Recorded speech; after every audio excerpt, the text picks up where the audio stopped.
The community and Salgado's family demanding answers. Local leaders say they are calling for an independent investigation after initially saying the case was not in their jurisdiction and was out of their hands. Anieli Ruiz talked with the mayor and others about what happens next. Anieli. Well, the city has been under growing pressure. Obviously, the community wanting answers, and now the city says new evidence is changing their position. More and more video continues to emerge daily, shedding light into what took place on Tuesday after Lorenzo Salgado was shot and killed in the East End by an ICE officer. There was no body camera video. There was no dashboard video. There was no markings on the car. There was no siren, no lights, no cherry top.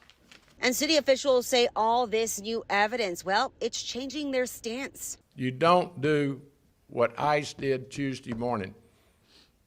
Unmarked vehicle, a chase. The facts have changed, right? So now we hear, because of the congressman's great work, that the wrong person was in the van.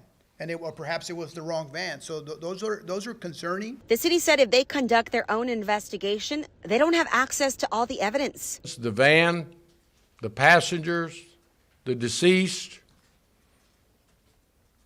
and they're tightly controlling it. Even so, Harris County District Attorney Sean Tier says his office has already launched its own. He says it's standard protocol whenever a law enforcement officer kills someone in the county. We'll go to the ends of the earth in order to interview all relevant witnesses.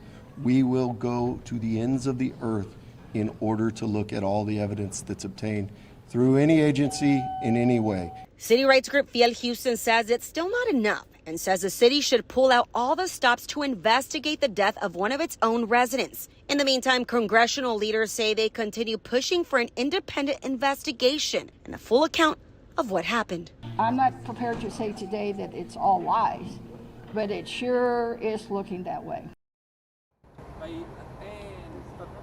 Well, the police chief did say he did send a letter to DHS asking them to share their evidence with HPD. The police chief will also have a meeting with the FBI next Tuesday.